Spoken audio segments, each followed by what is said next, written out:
South Sudan's political machine is a complex web of power struggles, corruption, and manipulation.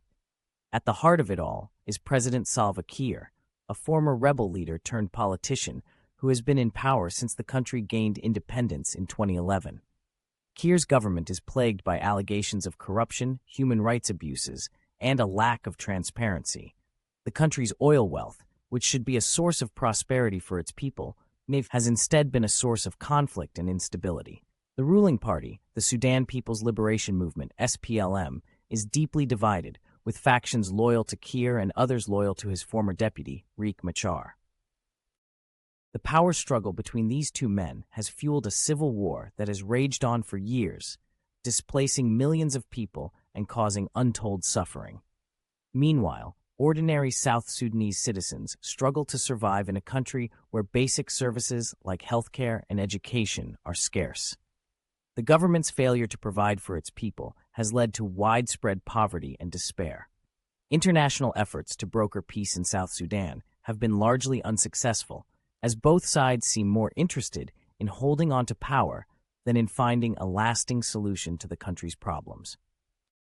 The United Nations and other organizations have tried to provide humanitarian aid to those in need, but the scale of the crisis is overwhelming. As the political situation in South Sudan continues to deteriorate, the future looks bleak for its people. The country's leaders seem more interested in enriching themselves than in governing effectively, and the cycle of violence and instability shows no signs of ending.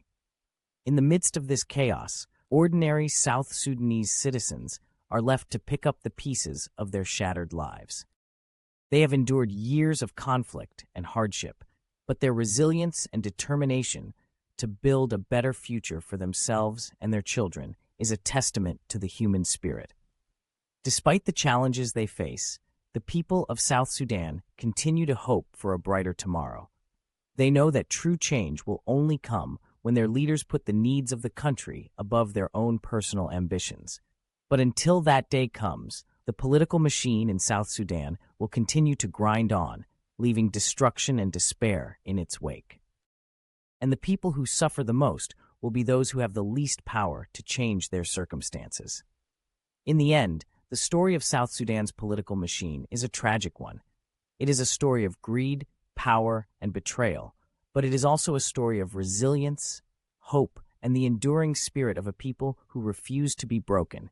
And perhaps one day that spirit will be enough to bring about the change that South Sudan so desperately needs.